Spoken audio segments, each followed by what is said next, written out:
Hello दोस्तों, आज की वीडियो में हम पढ़ने वाले हैं। आज की वीडियो में हम 7 डिफरेंसी पढ़ेंगे। पहले में देख लेते हैं। पहले लिखी है नॉर्मलता, दूसरे में लिखी है मोललता। मोललता दोस्तों 2019 के एग्ज़ाम में भी आई थी।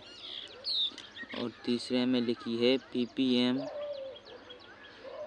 पीपीएम और चौथे में मोलरता। मोलरता 2019 और 20 के दोनों एग्ज़ामों में आई थी। और पांचवें में लिखी है हेनरी का नियम। और चौथे में लिखी है फॉर्मलता। और छठवें में फॉर्मलता। और सातवें में लिखी है मोल प्रभाज।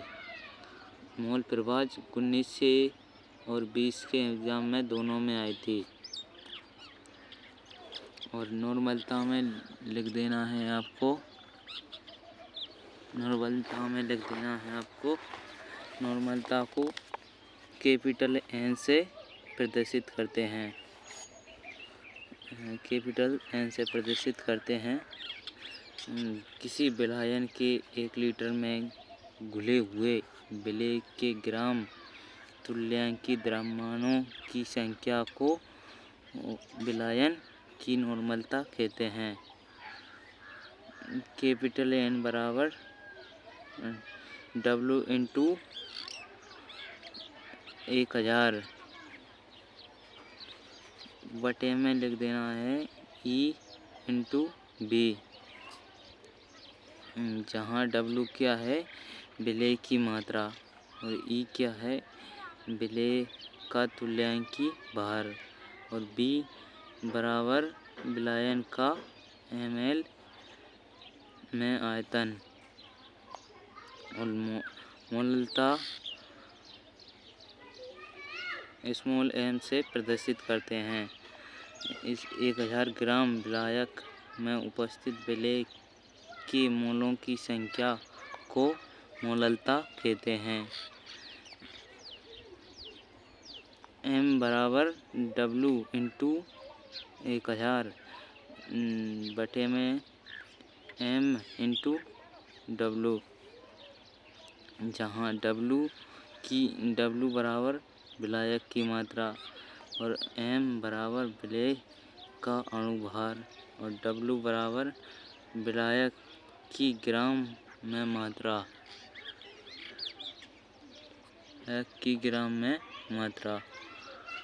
और तीसरे में लिख देना है आपको ppm। विलायन के 10 लाख भाग में विलीन विलेय के ग्रामों की संख्या को विलायन की ppm सांद्रता कहलाती है। ppm सांद्रता बराबर W स्मॉल w बटे कैपिटल W इंटू 10 की पावर 6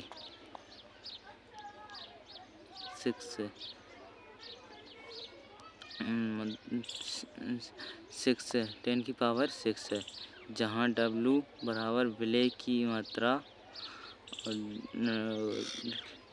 कैपिटल W बराबर विलेय की ग्राम में मात्रा। और मोलरता कैपिटल M से प्रदर्शित करते हैं।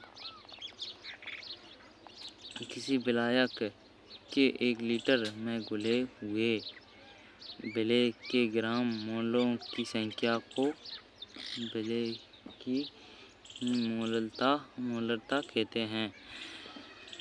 कैपिटल M बराबर स्मॉल w बराबर into 1000 small m into capital V, जहाँ W बराबर विलेय की मात्रा और m बराबर विलेय का अणुभार, V बराबर विलायन का ml में आयतन।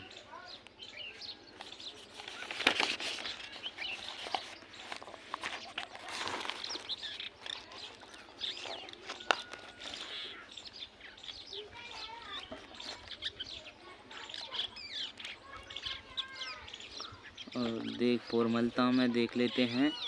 किसी विलायक के 1 लीटर में घुले हुए विलेय के ग्राम सूत्रभारों की संख्या को विलायन की फॉर्मूला कहते हैं।